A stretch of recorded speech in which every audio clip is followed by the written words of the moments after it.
ओम। सभी देशवासियों को संजीव आर्या का सादर नमस्कार। मैं संजीव आर्या आज दिनांक 2 अगस्त 2020 के दिन अपने कार्यक्रम राशि की श्रृंखला के अंतर्गत राशि चक्र की 12वीं राशि अर्थात अंतिम राशि मीन राशि के गुण, अवगुण और उन अवगुणों को दूर करने के ज्योतिषीय और प्रैक्टिकल उपायों के बारे में चर्चा करने जा रहा हूँ। जैसा कि हम जानते हैं, मीन राशि के स्वामी ग्रह होते हैं गुरु। गुरु ग्रह की दो राशियाँ मानी जाती हैं, एक धनु राशि जिसका जिक्र हम अपने पिछले वीडियो में कर चुके हैं और दूसरी मीन राशि। दोनों राशियाँ स्वभाव से द्विस्वभाव होती हैं, अर्थात दोनों राशियों का स्वभाव में चर और स्थिर दोनों गुण पाए जाते हैं। मीन राशि वैसे शीत, सौम्य प्रकृति की और सपनों में वास करने वाली राशि मानी गई है। जहाँ धनु राशि अग्नि तत्व को रिप्रेजेंट करती है, वहीं मीन राशि जल तत्व को रिप्रेजेंट करती है। मीन राशि कफ प्रधान जाति से ब्राह्मण और इसका विचरण स्थल जल, समुद्र, नदी माने गए हैं, अर्थात इनको यहाँ वास करना अधिक प्रिय होता है। मीन राशि जाति से ब्राह्मण होती है, वहाँ धनु राशि जाति से क्षत्रिय होती है। मीन राशि का सांकेतिक राशि चिन्ह होता है मछली, अर्थात दो मछली का समूह जो एक दूसरे को क्रॉस करता हुआ दिखाई पड़ता है। मीन राशि उदार, चंचल, शांत लक्षणों से युक्त धनी और सम राशि कहलाती है। यह उत्तर दिशा की स्वामी होती है और यह पुण्य कार्य करने वाली, धर्म तीर्थ स्थलों पर विचरण करने वाली और ये माता मत का प्रतिनिधित्व करती है। मीन राशि में गुरु अर्थात बृहस्पति कर्क राशि में उच्च के माने गए हैं, वहीं मीन राशि में बुध नीच के माने जाते हैं। मीन राशि के लिए धन के स्वामी होते हैं मंगल, तो भाग्य के स्वामी भी पुनः मंगल होते हैं और ये इनके लाभ के स्वामी होते हैं शनि। मीन राशि के लिए कुछ शुभ रंग भी होते हैं, जैसे पीला, बैंगनी, पर्पल, समुद्री हरा और जामुनी। मीन राशि के अंदर 3 नक्षत्र भी आते हैं। पहला नक्षत्र आता है पूर्व भाद्रपद, चौथा चरण, जिसके नक्षत्र स्वामी होते हैं स्वयं गुरु और इसका गण होता है मनुष्य।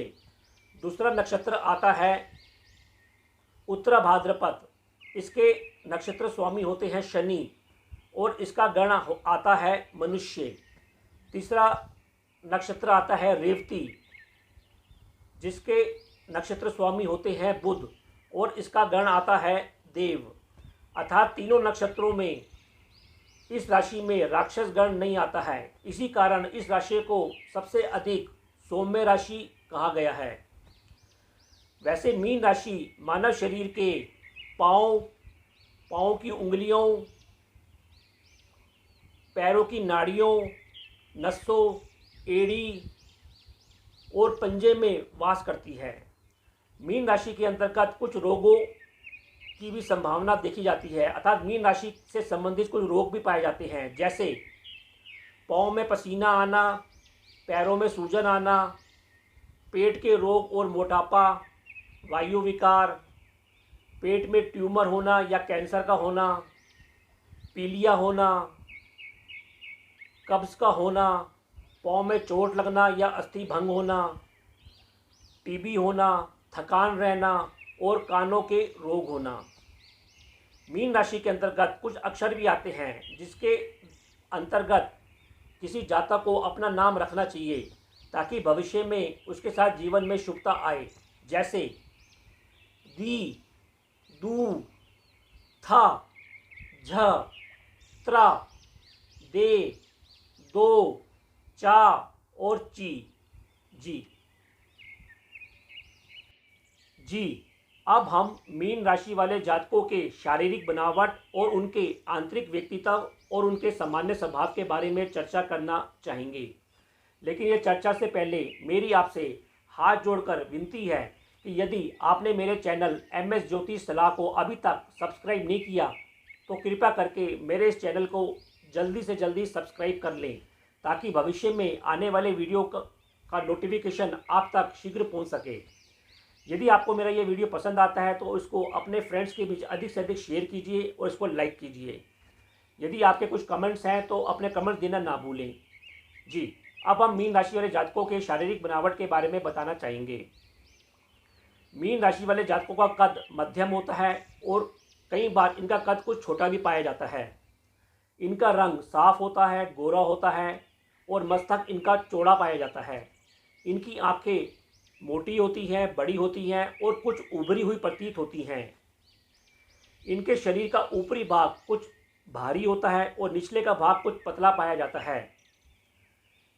देखने में कई बार इनका शरीर कुछ थुलथुला और मोटा सा प्रतीत होता है। इनकी वाणी हमेशा मधुर होती है, अर्थात जब यह बोलते हैं तो इनकी वाणी में हमें मधुरता झलकती हुई दिखाई देती है। चेहरे पर इनके हमेशा एक उन्मुक्त हंसी या मुस्कुराहट देखने को मिलती है। इनके बाल काले, घने, घुंघराले और कुछ रेशमी से प्रतीत होते हैं। इनकी हथेली नरम और उंगलियां कुछ बड़ी पाई जाती हैं। जी, अब हम मीन राशि वाले जातकों के आंतरिक स्वभाव के बारे में बताना चाहेंगे। मीन राशि वाले जातक अति संवेदनशील, भावुक, दयालु, मिलनसार, कल्पनाशील और कुछ विलासी भी होते हैं। वैसे सभी जातकों के लिए इनके मन में स्नेह की भावना हमेशा विद्यमान होती है। इन्हें अपने दुख की अपेक्षा दूसरे के दुख सुख की अधिक चिंता रहती है। वैसे ये भौतिक जीवन में भी पूरी इंटरेस्ट रखते हैं। हालांकि इनके राशि के स्वामी बृहस्पति होते हैं, लेकिन इनको भौतिक जीवन में भी पूरी दिलचस्पी रहती है और अपनी शान शौकत, अच्छा जीवन यापन, जीवन में सुख के सभी साधनों को भोगने की इच्छा इनमें प्रबल मात्रा में होती है। इनके विचारों में परिवर्तन भी आता रहता है। इसी कारण इनका मन कभी कभी बेचैन भी रहता है।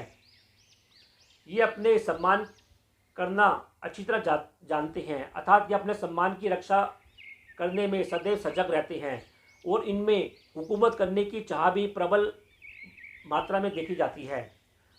वैसे मीन राशि के जातक मिलनसार होते हैं और इनको बातचीत करने का सलीका आता है, अर्थात समय अनुसार किस तरह किसी जातक के साथ बात करनी है, इस कार्य करने में ये दक्ष होते हैं। लेकिन कई बार अस्थिर प्रवृत्ति और व्यवहार के कारण जीवन में ये बड़ा दुख और हानि उठाते हुए भी देखे गए हैं। ये वैसे जीवन के गूढ़ विषयों, रहस्यमयी विषयों में रुचि लेते हैं और अपनी आत्मिक शुद्धि के लिए करने का प्रयास भी करते हैं। अर्थात यदि मीन राशि के जातक अपने जीवन में कुछ गलत कार्य कर बैठते हैं तो ये उस विषय पर चिंतन करके उसको दूर करने का प्रयास करते हुए दिखाई देते हैं। इनका अंतिम उद्देश्य मोक्ष प्राप्ति, जीवन में अपने आप को पाक रखना होता है। इसी कारण जीवन जीने के साथ साथ इनमें वैराग की भावना भी साथ साथ चलती रहती है। वैसे मीन राशि के जातक खाने पीने को लेकर काफ़ी शौकीन होते हैं, अर्थात खाने पीने को लेकर ये काफ़ी सजग रहते हैं। इनको व्यर्थ की झगड़ा करना, बहस करना पसंद नहीं होता है, अर्थात ये शांति से समस्याओं को सुलझाने के भी माहिर होते हैं। मीन राशि के जातकों के जीवन में ऐसा देखा जाता है कि इनकी आय से अधिक व्यय हमेशा किसी न किसी कारण अधिक लगा रहता है, अर्थात इनका व्यय अधिकतर इनकी अपनी संतान पर, घर गृहस्थी पर, बीमारियों को लेकर होता रहता है। मीन राशि के जातकों में ये बात भी देखने को मिलती है कि मीन राशि के जातक अपने बात मनवाने के लिए या दूसरे जातकों को अपने प्रभाव में लाने के लिए भरसक कोशिश करते रहते हैं, जिस कारण इनका शत्रु पक्ष भी काफ़ी प्रबल हो जाता है। जी।